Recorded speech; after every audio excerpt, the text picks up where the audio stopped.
স্থির হয়ে একটু থাকেন, একটু কথা বলতে দেন। এ লেখায় আছে বলে দাম দিচ্ছেন না তো হয়? কি হবে বেঁচে থেকে অযথা বিদ্যা শিখে যদি না গড়তে পারি শোষণবিহীন সমাজটাকে? কি হবে বেঁচে থেকে?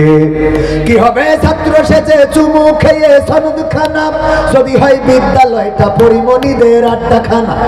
কি হবে ছাত্র সেজে চুমু খেয়ে সনদ খানা যদি হয় বিদ্যালয়টা সন্ত্রাসীদের আড্ডাখানা? এর চেয়ে মরাই ভালো দেশ ছেড়ে যাওয়াই ভালো, এর চেয়ে মরাই ভালো দেশ ছেড়ে যাওয়াই ভালো। কি হবে ধোঁকা দিয়ে বিবেকটাকে? কি হবে ধোঁকা দিয়ে বিবেকটাকে? কি হবে বেঁচে থেকে অযথা বিদ্যা শিখে যদি না গড়তে পারি শোষণবিহীন সমাজটাকে? কি হবে বেঁচে থেকে?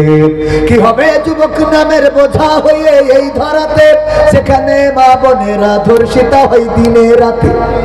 ধর্ষণ আছে না নাই? আছে মানে কি? ধর্ষণ, গণধর্ষণ। অন্যের বউ উঠে নিয়ে যায়, অস্ত্রের মুখে অপহরণ করে নিয়ে যায়, জোর করে আমার নারীদের সতীত্ব হরণ করা হয়। এমন খবর প্রতিনিয়ত পেজে আসে, ইউটিউবে আসে, ফেসবুকে আসে, পত্রিকায় আসে, চ্যানেলে আসে। এই অপরাধগুলো এই সমাজে, তার কারণ হলো এই সমাজে কোরআনের আইনটা বাস্তবায়িত নাই।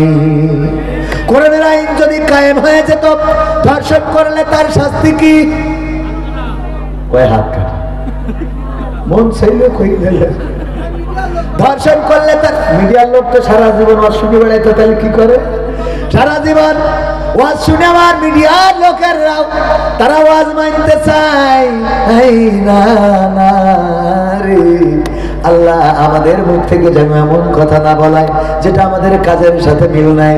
আর আমার ইউটিউবার ভাইয়েরা, ফেসবুকের ভাইয়েরা, আমার সামনে যারা আছেন, দয়া করে একটা মাহফিলে যাবেন আর একটা করে আমল করবেন। যদি একটা করে অন্তত আমল করতে পারেন, আল্লাহ রাব্বুল আলামিন দেখবেন আপনার দুনিয়ার জীবন সম্মানের করে দেবেন, রিজিকটা সম্মানের করে দেবেন, রিজিকটা এত বাড়িয়ে দেবেন কল্পনাও করতে পারবেন না। আমি এখানে আসার পথের ঘটনাও যদি আজকে বলি, আমার সাথে আমার সকল সঙ্গীরা আছে, তারাও জানে। আমাদের একজন ভাই, দুলা ভাই হাফিজুর রহমান, ওই যে জামতলায় ব্যবসা করে, চিনে থাকতে পারেন, ফোন করে বলতেছে জামতলায় এসে মাগরিব পড়াবো, একটু কাজ আছে, কাজ করে তারপরে যেতে হবে। বললাম সময় নেই, জামতলার মিষ্টি খাওয়ার মতো টাইম নেই। কয় না, অবশ্যই বসতে হবে। বসলাম, আমরা আসলাম মাগরিবের নামাজে জামাতে গেলাম, নামাজ শেষ করলাম, আসলাম। জামতলার মিষ্টি তো খাওয়াইলো। ঈদের পরে একটা ডেট নিল, আবার পকেটের মধ্যে ৫,০০০ টাকা ঢুকে দিল। দেখাবো সত্যি, এই দেখ একদম ঢুকাইতেছে না পকেটে, পকেটে এরকম মনে করলাম তাহলে দেখছেন যখন নিজেই ঢুকাই দেয়। আলহামদুলিল্লাহ, ভালো করে ঠিক করে রাখে, এবার গ্যাদারিং এর মধ্যে মেরিয়ে নেয়। আমি ওই একবার ফোন হারাইছি, জানা যায় যে তারপর তো খুব সচেতন। হ্যাঁ, ও জানা যায় আল্লাহর বলি ফোন চুরি করতে। মাহফিলও কিছু চোর আছে, ও পরেজগাররা আইসি গ্যাদারিং নিজেরা তৈরি করে। আমি রমজান আনার সময় দেখবেন যে ৩, ৪, ৫, ৭টা 10টা ফোন নেই হয়ে যাবে। আপনি কাল বলো সাবধান, মানে ওরা দাঁড়ায় তাকবীর দিয়েছে, পকেটে হাত ঢুকে। বিশেষ হয় না আপনাদের? হ্যাঁ, মাহফিল, আমার মাহফিলে অন্তত 2 থেকে 500, মানে 200-500 মোবাইল আমাদের মাহফিল থেকে। আল্লাহর ওলিরা গেটে দাঁড়ায় রয়েছে, যেই বক্তা ঢুকায় নারায় থাকবে দিয়ে। আমাদের মুহাদ্দিস আবু সাইদ এমপি মুহতারাম রাহিমাহুল্লাহ, উনার সন্তানের মানিব্যাগ করতে পারবে কায়সার ভাই, কায়সার ভাই স্টেজে আছে। হ্যাঁ, হাবিব কায়সার ভাই কত বড় পরহেজগার। এখানে মনে করেন সব ফেরেশতাদের একটাও না, না না একটাও না, অনেক, 2 সাইডে আছে। ও তো ধরলি ডাইরেক্ট বাড়ো, মানে বাইরে ফেলার দরকার নেই, যেন হাসপাতালে যে চিকিৎসা নির্দিত মরে, বোঝেননি? এগুলো শিক্ষার দরকার আছে না? যদি মোটে না পারেন ঘেঁচাং করে মারি দেবেন হাত, কোরআনের আইন অনুযায়ী করে ফেলিছে, এগুলো যাবার কর, ঠিক আছে না ভাইয়েরা আমার? তাইলে সবাই শোনার জন্য আসে না, কিছু আসে চুরি করার জন্য, কিছু আসে অন্যায় করার জন্য, মানুষের মানিব্যাগে হাত ঢুকানোর জন্য। এই কথাটা কেন বললাম ভাইজানেরা আমার? রিজিকের সিদ্ধান্ত কার কাছে? রিজিক দেওয়ার মালিককে, অনেক টাকার মালিক আপনার করে দিয়েছে, টাকার অভাব নাই। ডাক্তারের কাছে গেলেন, ডাক্তার আপনি আঙুলির মাথায় একটা কি ফুটাইলো, তারপরে একটা কাগজে লাগাইলো, লাগানোর পরে বলছে আপনার খেলা ফাইনাল, আজকের থেকে খাওয়া বন্ধ, কারণ ডায়াবেটিস ধরা পড়েছে রে, টাকায় আছে কিন্তু খাওয়া হবে নারী। ঠিক না বেঠে? টাকা থাকলেই খাওয়া হবে না, টাকা থাকলেই খাইতে পারবেন না। আল্লাহ যদি আপনার রিজিকে না রাখেন, গরিব মানুষ ধান চালাই খায়, তার কাছে যে 1 কেজি গোশত ধরেন মেরে দেবে, আর আপনার কোটি কোটি টাকা গোশত রান্না করেছে, রং থেকে মনে হয় কুপান যদি দিতে পারতাম। ডাক্তার বলেছে গোশত তো দূরের, গরুর গোশত দূরের কথা, গোশতই খাওয়া যাবে না, এখন গোশত খাওয়া বন্ধ।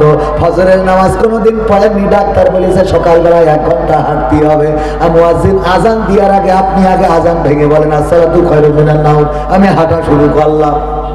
ঠিক না ঠিক? আজীবনে নামাজ পড়েন নাই, ডাক্তার বললো না হাঁটলি খেলা ফাইনাল। অমনি দেখবেন সকালবেলা হাঁটার মতো আল্লাহর ওলি আছে না নাই? সকালবেলা হাঁটা। ওগো আমার ভাইয়েরা, এই জন্য রিজিকের সিদ্ধান্ত আল্লাহর কাছে। আমি এখানে আসার পথে ঈদের পরে, তাও ঈদের অন্তত 20 দিন পরে 19 এপ্রিল আসবো জামতলায়। প্রথম দিন মাহফিলে থাকবে আব্দুল্লাহ আল নোমান, সাইদি কণ্ঠ, এবং পরের দিন শাহেখ জামাল উদ্দিন আর আমি। 18 এবং 19 2 দিন দাওয়াতটাও দিয়ে দিলাম। ওগো আমার ভাই জানেন, এটা বলার অর্থ হলো আপনি যদি আল্লাহর পথে চলতে পারেন, আপনি যদি কোরআনের পথে চলতে পারেন, আপনি যদি আল্লাহর জন্য নিবেদিত হতে পারেন, আল্লাহ রাব্বুল আলামিন আপনার সম্মানজনক রিজিক দান করে দিবেন। এমন রিজিক দিবেন আপনি কল্পনাও করতে পারবেন না কেমন রিজিক আল্লাহ আপনারা দিবেন। মালয়েশিয়ায় গেলে আমার ভাইজান এখানে সাক্ষী, ডিয়াওয়ারাং সুম্মাতাও কালাসায়াপি মালয়েশিয়া, এয়ারপোর্ট থেকে শুরু করে একেবারে এয়ারপোর্ট পর্যন্ত 4 আনা পয়সা নিজের পকেট থেকে খরচ করা লাগে না। সুম্মা কাওয়ান কাওয়ানারা ডিয়াওয়ারাং বাগি বুতই কাতা বুতই সব ওখানে। আমি এয়ারপোর্টে যাব, এয়ারপোর্ট থেকে শুরু করে গোটা মালয়েশিয়ায় যেখানে যাব, বেড়াবো, খাবো, ঘুরবো, এমনকি আমার বউয়ের জন্য যাই কিনি, তাও ডিয়াওয়ারাং বাগি তাই ছায়া তাপা কাইডুই সুম্মা ওরাং বিলিকাসি ছায়া। আমি বললাম মশলা লাগবে, এই লাগবে, তাই লাগবে, বউ কইছে মশলা নিয়ে আসবা। ও মাল লাগবে 1 কেজি দেখি 3 কেজি 5 কেজি 7 কেজি করে কিনে আনে। আসার সময় এয়ারপোর্টে ধরি আবার ট্যাক্স দেয়, মাল বেশি হয়ে যায়। পাগল, রিজিকের মালিক কে? অথচ এক সময় ওখানে সাবান কেনার টাকা পাতাম না। আল্লাহ রিজিক দেবেন, এটা বলছি অহংকার না, আমার যুবকদের উদাহরণ দিয়ে। ভাইয়েরা আমার, আল্লাহর পথে এসে দেখেন যদি টাকার অভাব হয়, খাওয়ার অভাব হয়, আপনি আমার বলবেন আমার গাড়ি থেকে নিয়ে বেড়াবো। কোনো কিছু না, খালি আমার মাহফিলে এসে যদি চোখ বুঝে এরকম বসে থাকেন, একবারও করবেন না। আমি কোনো কানে একটা ধরে নিয়ে আসি, তাও 2 টাকা করে দিল, তোর 2 লাখ টাকা। কথা কয় না, এই পথে চললি আছে না? এটা তো এমনি মজা করে বললাম, ফান করে বললাম। আমার সাথে যদি একজন সফরসঙ্গী ঘুরে বেড়ায়, ওই যে উড়াই এসে 2জন গান গিয়ে হঠাৎ করে মাঝে ভাই টাকা দিতেছে, অথচ আমার সাথে যদি না আসে আমি ওকে 200 থেকে 250 টাকা দিই। এমনি ওদের মাসিক বেতন আছে আলহামদুলিল্লাহ, নাটক করার জন্য একরকম বেতন দিই, ব্যাংকে চাকরি করে তার জন্য একরকম বেতন, আবার আমার মাদ্রাসায় চাকরি করে তাও একরকম দিই। মোটামুটি সব দিয়ে ওদের কভার করে দিই। আবার মাহফিলে যখন আসে এক্সট্রা ওদের আমি টাকা দিই, 200 250 300 500 যেদিন যেরকম মনে হয় ওই দিন ওরকম দিই। আপনি কত করতেছেন আজকে? 1000। দেখেছেন 1000 করে আমি মনে হয় কোনোদিন দিইনি মাহফিলে। দিয়েছি 1000ও দিয়েছি, ও তাহলে দিয়েছি। যদি দিই আমার মনে নেই, ওদের মনে আছে। যাই হোক, তো 1000 টাকা 2টো গান গেয়েছে পেয়ে গেছে, তাহলে আমার সাথে ঘুরেছে, রিজিক দিয়েছে। এগুলো আপনাদের হাতে হাতে প্রমাণ দিচ্ছি। সেদিন মালয়েশিয়া যাওয়ার রাস্তা পরিষ্কার করতেছে, আমার সাথে মালয়েশিয়ায় ঘুরতে যাবে।